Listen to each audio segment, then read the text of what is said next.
老公，你觉得在人生最关键的时刻要不要听父母的话？比如说在高考填志愿的时候，在结婚的时候，在未来选择工作方向的时候，要不要听他们的话呢？你这个问题，不怀善意啊！我咋不怀善意了？你说？这明显就是挑事儿嘛！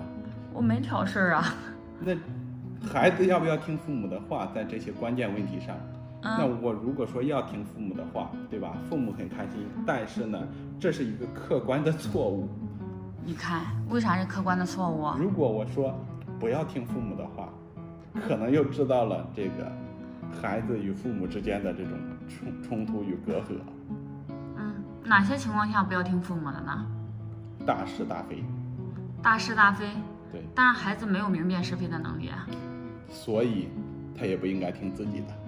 有一句话其实是非常能够概括这个事情的本质的，就是叫见识决定思路，思路决定出路。看似很简单的一句话，是吧？但是它背后却隐藏了父母或者是老一辈人的事实情况。我举个例子啊，可能今天，对吧？这些00后、90后这些孩子们，他们的父母呢，多数可能还处在农村，少量的人是在城市里生活，对吧？所以大多数人的他的父母的成长的经历是非常的，在一个非常小的圈子里，非常稳定的一种生活状态里，比如说就是务农，明白吗？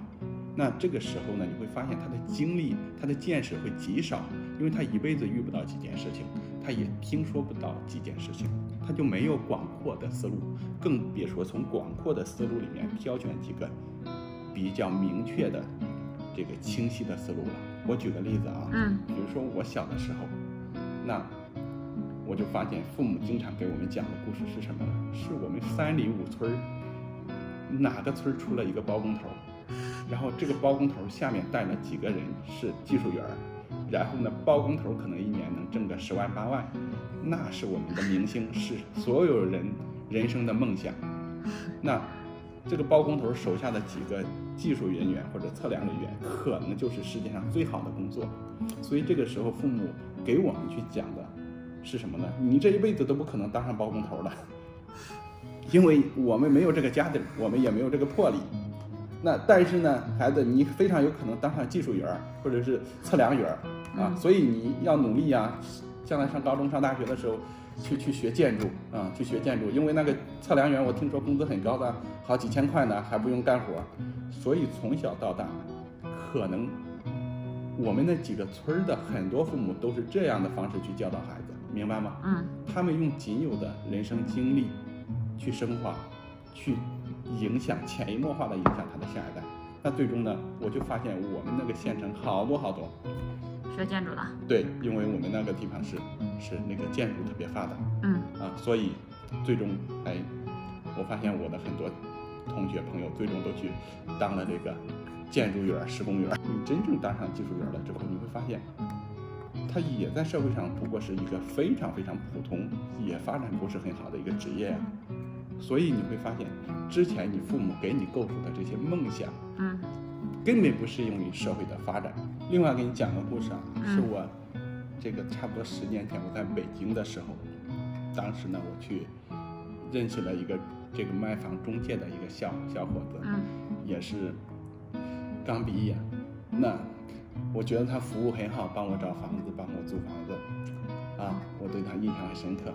后来呢，就是成为一个熟人。那有一天他给我发个消息，他说这个我要去杭州卖菜了。他说我们所有的亲戚都是这个在城市里推个3轮车卖菜，但是收入很不错的，一个月能够赚个12000-8000的。他说你看我这个刚毕业，我在做这个房产中介，工资也很低，而且我还拿不到单子。最终呢，这个小孩果然他过几天发朋友圈，他出现在杭州街头，在卖菜，推了个3轮车。当时呢，我就在看这件事情，一个家庭对一个小孩的影响，他们家庭的认知。但是为什么我说卖菜就一定没有卖房好呢？其实10年前我们知道，整个房地产是一个非常火热的一个时代。那个时候做房产中介，当时我是认为是很多房产中介的这个年轻人，他们说他们多的话一年能挣个100-200万，少的话也能挣几十万，因为当时的这个房子客单价高，房产又非常火热，所以这不一定不是一个好的行业。但是呢，最终这个小孩呢，其实被他的家庭给拉到了一个传统的，保守的，但是家庭认为非常好的一个职业上去了。所以我其实刚才通过2个例子是说，原生家庭，对吧？如果你的家庭没有特别大的人物，或者走得特别好的这种发展特别好的人物的时候，他们给你的建议其实都是一些不太适应社会发展的一些狭隘的建议，所以是不值得听和不值得借鉴的。那这个时候应该怎么办呢？其实今天信息非常的发达，非常的透明，对吧？有很多真的是知名的专家或者学者，有智慧的人，行业的顶尖的人才，其实他已经在这些平台上去，对吧？去给大家做指导了。所以这个时候我们更应该去关注一些顶尖的人，明白吗？我觉得你那句话说的特别好，见识决定思路，思路决定出路。其实这句话就是一个非常好的参考标准。当我们决定我们要不要相信他的时候，我们就看看这个人的经历、他的见识和他的成绩。如果他什么都没有的时候，我们还是义无反顾的选择相信他，其实就是一种愚蠢的行为。